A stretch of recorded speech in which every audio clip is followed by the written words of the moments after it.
Hello and welcome back to Irma Sofra. Today I'm probably making the hands down best Balkan recipe out there, which is a bean stew called Pasulj, Grah, Grosh, whatever you want to call it. It's absolutely amazing, so stay tuned for how I make this amazing traditional dish.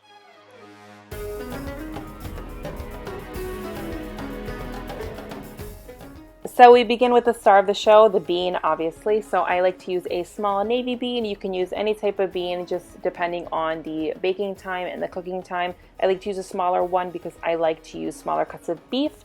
So that's why these smaller beans are perfect for my recipe. I have my beans in a pan. I'm going to add some boiling hot water to them. It doesn't really matter, just make sure that they're completely covered. And then I'm going to boil this on high for like 10 to 15 minutes. All we want to do is we want to take out any of that icky water that comes out of the beans, aka what gives you gas. So we want to make sure that we get all of that water out of there before we make our delicious stew. All right, so I have some chunks of beef here. I think at the grocery store when I pick it up, it actually says like beef chunks for stew.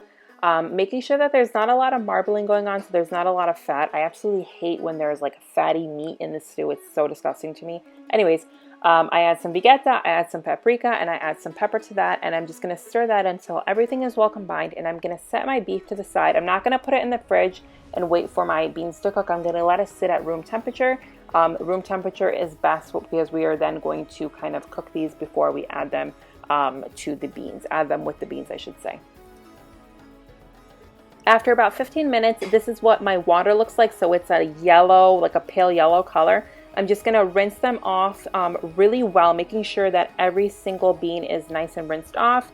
And then we are going to leave them to the side and we are gonna cook our beef. So again, make sure that you really wash those beans, and you're gonna see, I'm gonna press into one and you'll see they're not fully cooked. They're like 60% cooked. That's what we want. We don't want them fully cooked, but we don't also want them completely hard.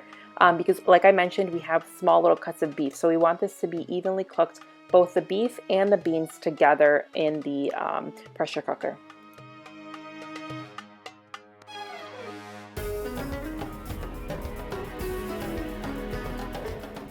When it comes to making this bean stew, there's not a lot of things that go into it. There's not a lot of ingredients or spices. So we have to work on the things that we have. And what we have here is obviously the beef. So by browning it, we're giving the beef stew a lot of extra flavor without doing too much to the actual stew. So please, when you're making this, I know some people when they make it, they just, put the beef in water, they boil it, then they add the beans, blah, blah, blah. Don't do that. Give that extra step, give that extra couple minutes in browning the meat. Trust me, you won't go wrong because it enhances the flavor so much. Some people also use smoked meats to make their bean stew, which is totally fine. Obviously, you don't have to brown the meat for that process. Just put it in some boiling water and then you can continue with the following step. After every side is beautiful and golden brown, I'm going to add in my beans, and then I am going to stir this until everything is well combined, and then I'm going to add my water. After about a minute, I'm going to add in my hot boiling water to this, and then I'm going to close my pressure cooker. Now, I was debating in the beginning, should I use a pressure cooker? Should I use a Dutch oven? I really want to show you guys how to use it with a pressure cooker. Comment down below if you want to try this recipe with a Dutch oven. I'll be more than happy to make another video just using a Dutch oven. But a pressure cooker is like one of those holy grail things that you need to have in your house, I'm telling you. I actually, when I lived in Montenegro, I burned myself really bad. And when I say burn myself, I mean my face, my chest, my arms, everything.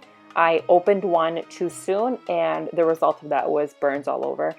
So they are very, very scary to work with, but if you know what you're doing, then they're probably the best thing that you could use in your kitchen, especially with kids, and kids are running around and you're busy and you want to get lunch done. This is one of those things that you really need to have. So what I'm doing here, and every pressure cooker is pretty much the same. I'm taking the top and I'm going to close it. I'm pressing down on it and I'm going to close it, and it's automatically going to start to buzz because that water is already boiled. You can add cold water to it. It just takes a lot longer, and why waste that time when you can just add hot water and start hearing that buzz. So once you start hearing that buzz, you're going to put this on like a medium low, and you're going to step away. Let it do its magic. All right, so this beauty is working its magic. You guys can hear that buzzing and my children's music in the background, but you know that it's working its magic. It's slowly spinning, but it's not going crazy. And then there's like that excess, I don't even know what the thing is on the handle there, but you guys can see it's rotating, rotating. We're gonna let this cook for like 15 to 20 minutes.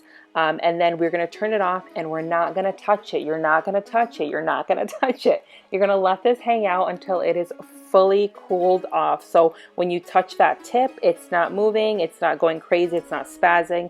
It is nice, calm, as if it wasn't on at all. So that's how you know that you can then open up your pressure cooker. And I'll show you guys what it looks like when it's open.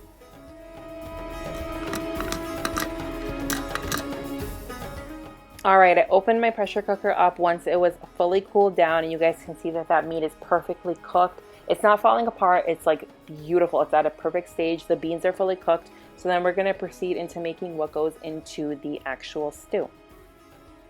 Now for the veggies, I use half a pepper, I use half a carrot, and I use a medium-sized onion. The more onion, the better, the more the merrier.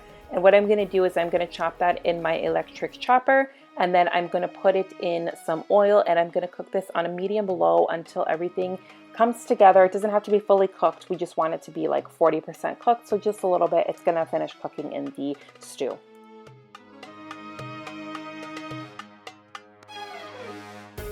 While the veggies cook, I'm going to add 1.5 cups of water to the stew, and then I'm going to add some chicken base, or you can add 1 chicken cube, and I'm going to add ayvar, which is just a vegetable spread that we use in pretty much all of our dishes in the Balkans.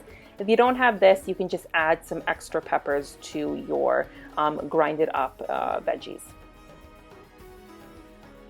After 2 to 3 minutes, we're going to add in our flour and begin to make our roux. I'm adding in the flour, and then I'm making sure that most of that oil has absorbed, so we have no like big puddles of oil. We're just working with a nice creamy kind of thick base.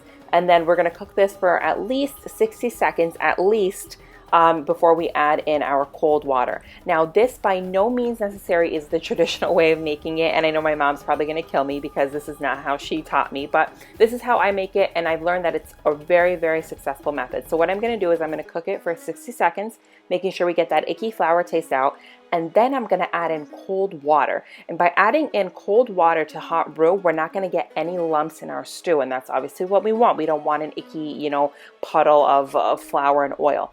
So we're going to get a nice creamy base, and all I'm going to do is I'm going to stir that. You don't need a whisk, you don't need to go crazy or anything like you do with the traditional method. I'm just going to stir this until it is completely combined, and then I'm going to directly add in that roux to my hot stew. Now traditionally what people do is they take the hot stew and they pour it into the roux. What happens there, if you don't stir quickly enough, it's going to get clumpy, and you don't obviously want that in a nice creamy stew. So by adding the cold water, we're going to get that nice creamy base without doing all of that crazy stirring.